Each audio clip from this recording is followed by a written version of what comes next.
Tchad est entouré de conflits autour de lui, que ce soit au niveau du sud libyen, que ce soit au niveau de la RCA, du Soudan, de la zone du lac. Toutes ces zones sont conflictuelles, avec également des milliers réellement de réfugiés que le Tchad accueille dans son pays. Plus de 100 000 personnes sont récemment venues. Donc tout ça, ce sont des causes potentielles de conflits. Mais particulièrement ce qui se passe au sud, depuis maintenant quelques semaines, c'est un fait nouveau.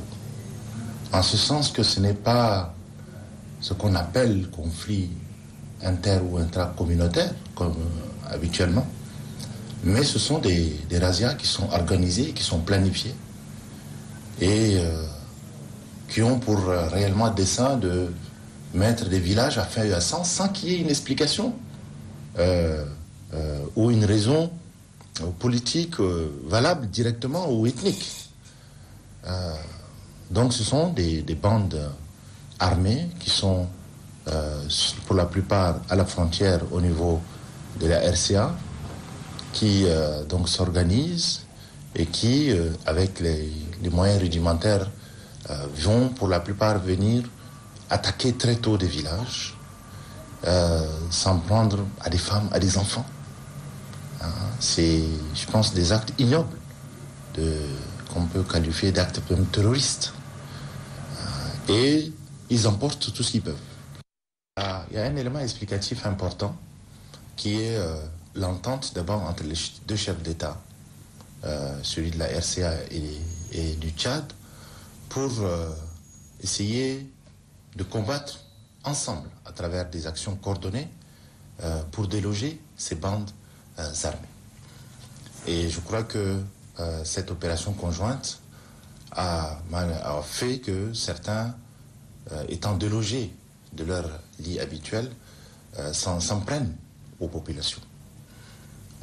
Je pense que c'est une sorte de barreau d'honneur, parce que leurs sources habituelles de revenus sont coupées, et leurs bases aussi, la plupart sont détruites, grâce à ces opérations conjointes. Donc, ils s'en prennent au niveau de la frontière à travers des razzias pour essayer de survivre. Mais je crois que c'est une question de temps.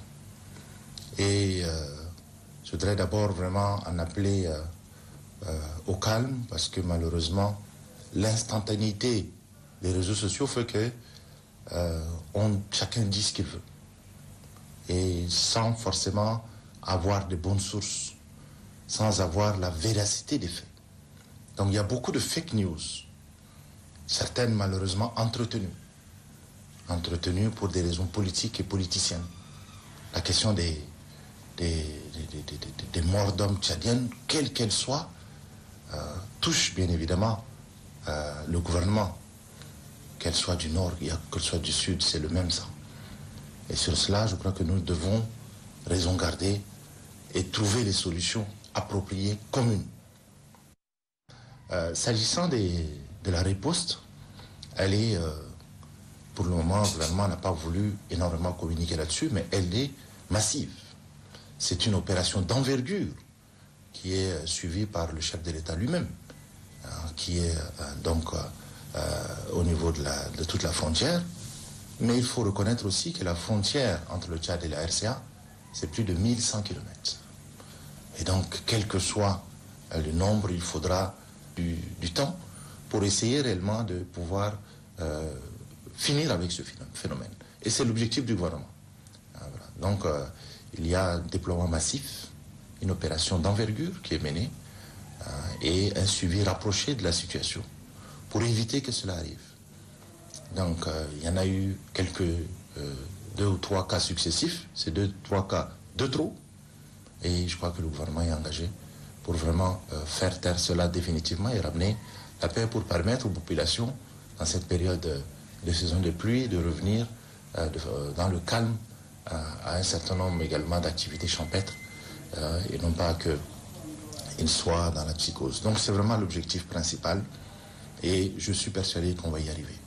Donc je voudrais vraiment rassurer la population sur cet engagement du gouvernement à trouver les solutions les plus rapides et les plus efficaces possibles et nous y œuvrons avec l'appui bien évidemment de toutes les populations.